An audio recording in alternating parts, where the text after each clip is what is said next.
Welcome to the All Things DER podcast, brought to you by AEIC.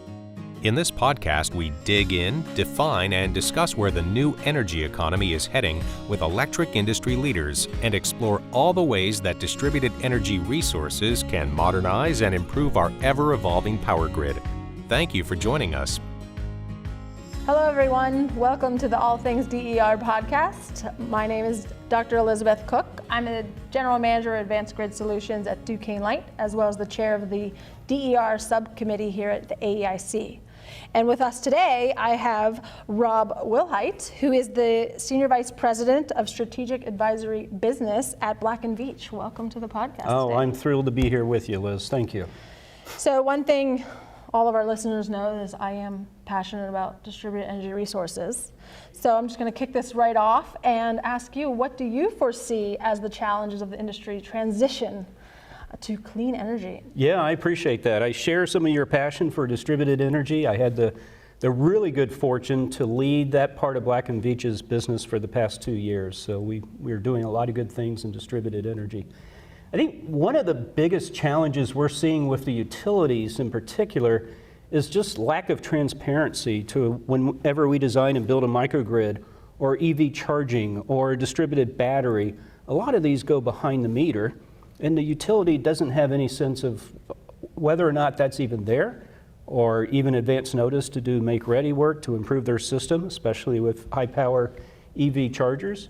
And so I think integrating DERs into the grid is going to be one of our big challenges. In fact, we do an annual survey at Black Veatch. We survey hundreds of energy industry leaders. You may have gotten an invitation yourself, Liz, at some point. And one of the biggest concerns expressed by utilities for the last 2 or 3 years has been aging infrastructure.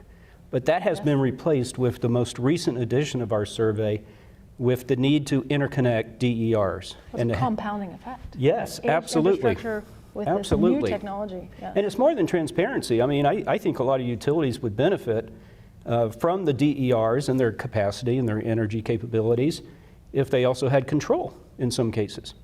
And you see a couple of utilities going down that path right now with pilot projects. I was going to say, do you have any examples or like a proof of concept that you've seen kind of ravel out? That's not a word. Unroll? Unroll. So my home is in Charlotte. Okay. I am not a Duke customer, but I know about Duke Energy because they are headquartered in my city. They recently came out with an EV charging rate whereby it's, first of all, the convenience to the customer is a flat fixed fee every month. So they pay the same rate regardless of the number of kilowatt hours that they charge into their battery. In exchange for that, the utility then has the right to defer that charging from on-peak to off-peak times and mitigate the peak demand impacts to their system. And working for a utility, you know, I find that I think we as an industry lose sight on embracing or understanding what that dynamic change could be to, for instance, roll out a customer program to enable our customers to do something differently.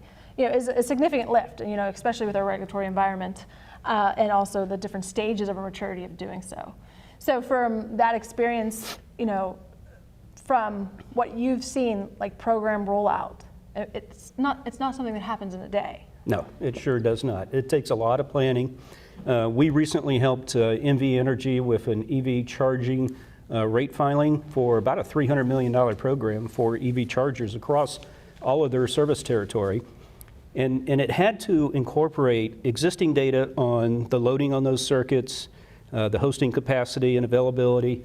We looked at locations that would maximize the utilization of that charger, so it had to be near major highways. We also had to look at, you know, are we making them equitably accessible and picking the right neighborhoods, the right locations, the communities that could benefit from having those chargers. So you have to factor all of these parameters into the final decision on where you site these chargers when you're designing a program that has dozens, if not hundreds and hundreds of chargers all going in within a short period of time.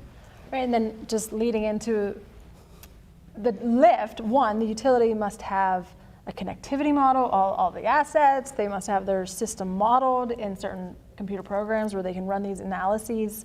And then on top of that, identify what areas of their grid, would enable this technology in a way that's streamlined. aka you don't want to put a bunch of charging on some infrastructure that may already be overloaded. So there's that planning perspective. So yeah, it's very dynamic. So any other examples of utilities embracing distributed energy resources other than charging, like any solar programs or kind of engaging with residential or community solar that helped benefit the grid? There's a lot of solar programs out there. What we would like to be able to do when we work with commercial customers, especially multi-site customers, is help them figure out, do they have a dispatchable virtual asset, virtual power plant? And how can we help them work with not only the retail utility, but maybe even in the wholesale markets, help to figure out how can you dispatch 50 megawatts of combined storage across a regional footprint and actually dispatch that for energy capacity or ancillary services in the market. Those are things customers don't know how to do on their own. And they need a lot of help from utilities and from other advisors in the market. So other opportunities in the market would include things like what we're doing for JPMorgan Chase across nearly 1,000 branches across the United States and in many different states, is we're first of all putting rooftop or carport solar for that facility, and it's usually just enough to handle 80 to 90% of its load, probably 40 to 50 kilowatts per location. Well, once we commission that site, and by the way, we're going back and putting batteries, flow batteries, in some of these locations so they can get closer to 24/7 clean energy. So after a site is commissioned, we make sure, and under a 5-year agreement with Black Veatch, we make sure that we are able to collect the data in real time off the solar inverter. So we know exactly how much is produced in each hour. And then that data is actually run through a blockchain-based software called ClearTrace that actually timestamps it and validates it. Nice. And then that information is then gathered by JPMorgan with another tool to be able to calculate hourly renewable energy credits. That's fascinating. That's innovative. Yes, very innovative. And I think, one thing that I want the listeners and the purpose of the podcast is really not only to educate internal utilities of what's being done and how it's being done, but also to educate the externals looking in on a lot of what is spoken of broadly and high level. There's a lot of conversation that it's unachievable or not possible or not being done. But the more and more I continue to talk in these episodes and engaging with you, is it's no longer proof of concept or pilot projects. I think every utility in itself needs to do those to learn internally. Sure. But these are very scalable. They exist, technologies that enable electrification at the edge to allow the utility to manage, as long as we appropriately install the right technology, put the right people and the processes in place. It's not going to happen in a day, but you definitely see from your experience that these different programs, electric vehicles, solar, battery, demand response, and even energy efficient programs can all be an enablement to how we electrify our grid?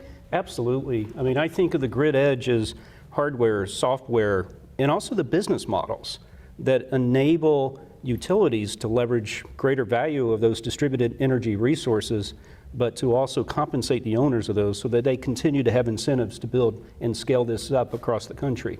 And I truly believe that if we as a nation are going to be able to achieve our clean energy ambitions, we are going to be dependent on scaling up distributed energy resources. It's not just the centralized large infrastructure, but it's going to be distributed in many places. I agree. And I guess the one big thing across all the states is really that regulatory environment and how we can enable those new markets, those new business models driving policy. But I think as more and more of us utilities take that leap to show the value of innovating, being slightly entrepreneurial, to install the technology, to really provide value to, I think, products and services that we haven't even invented yet. Indeed, indeed. Yeah.